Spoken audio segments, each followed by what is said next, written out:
Good day, good afternoon, good evening, wherever you are in your part of the world. This is King B with another video. Well, I tell you, today was a real push today to get through my exercises. It's just one of those days. I didn't feel like doing anything, tell you the truth. It's just at first I thought it was humidity, but it's not humidity. It's just a heaviness in the atmosphere that was affecting me a little, but I pushed through it. It was a real push, but I got through my exercises today. I should have recorded it, but I didn't. My focus was 100% on completing my exercises and just pushing through it. And as such is life. With anything you do, there's going to be moments when you're going to have to push, even when you don't want to. So just some encouragement. Whatever you're doing, wherever you are, just keep pushing. So much going on. There's a lot going on in the world today, but just keep pushing. You're almost at the finish line. Think of it as a race. Just keep pushing. You're going to cross that finish line as long as you don't give up. But let's get into this article. You see the title on the screen. Hack on a Texas water system may be the first of its kind by Russian hacking group. This article released by Business Insider. So let's get into this article and see what it says. Russian hackers caused the Texas town's water tank to overflow in a suspected hack earlier this year. Cybersecurity experts say the likely culprit is Sandworm, a Russian hacking group. The U.S. earlier accused Sandworm of attacks on hospitals in Pennsylvania in 2017. In January, Russian hackers caused the small town's water tank to overflow in what was a rare but worrying attack on U.S. infrastructure. The Russian hacking group Sandworm is likely responsible for the attack on the water system in Muleshoe, Texas, the cybersecurity firm Mandiant said on Wednesday. Mandiant called the group a dynamic and operationally mature threat actor that is actively engaged in the full spectrum of espionage, attack, and influence operations. Security experts say they believe the group is likely connected to the Russian spy agency GRU, while most state-backed threat groups specialize in specific areas like collecting intelligence or network sabotage. Sandworm stands alone in trying to unify each capability into one full package, Mandiant reported.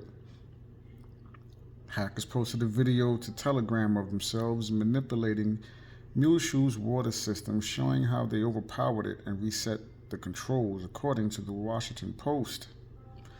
In the videos, the hackers refer to themselves as the Cyber Army of Russian Reborn. This marks the first attack on a public American infrastructure system by this group, according to the Post. U.S. officials blamed a separate attack on water systems in Pennsylvania last November on Iran, according to CNN. Now, my question is this. Why would hackers record themselves and incriminate themselves like that? And then say they are a cyber army of Russia reborn. Why usually groups like that do whatever they can to remain anonymous. I mean, I could be wrong, but that just sounds strange to me. That's just my opinion. That sounds strange to me. Why would they announce themselves like that? That sounds strange to me. But let's continue on with this article. Ramon Sanchez, Muleshoe city manager, told CNN that the city's water tank overflowed for about 30 to 35 minutes. Authorities have previously blamed Sandworm which has gone by different names over the years for various attacks around the world, including on Ukraine's power grid and on the 2018 Olympic Games in South Korea. In 2020, the U.S. Department of Justice charged 6 members of the group with crimes related to its attacks, one of which it said was involved in disrupting the 2016 U.S. presidential elections. The Justice Department also accused the men of creating a virus called NotPetya, which caused $10 billion in damage to computers worldwide, shutting down the power grid in Ukraine and taking down the computer systems belonging to a chain of Western Pennsylvania hospitals. And that's the end of the article. So when it comes to this, if you notice in the article, it speaks of this group being suspected of previous attacks. And as far as my earlier question, why would they announce themselves like that? 'Cause, it doesn't seem like, or is reading to me like they never announced themselves before. Kind of like speculation, like they suspecting this group of previous attacks, but didn't have concrete proof. So my thing is, did this group, who according to this article went by different names over the years, did this group in previous attacks announce themselves like this before on Telegram or any other social network? And if they haven't, and if they never announced themselves like that or incriminate themselves like that, why would they do it now? Just a little critical thinking.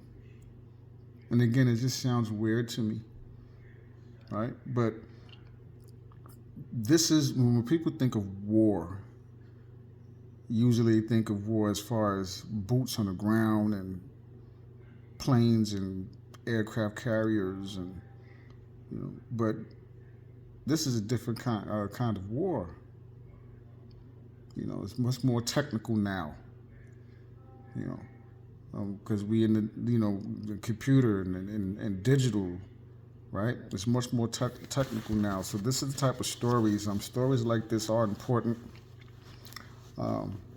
So this type of stories I look for, that I bring to you, because it is important. This is part of war. This is part of the warfare strategy, right? Hacking into systems and attacking the water infrastructure and power grids and everything from hospitals to you name it. This is part of the warfare. War is not just with men and women in military and tanks and aircraft carriers. War is computerized, it's digital now.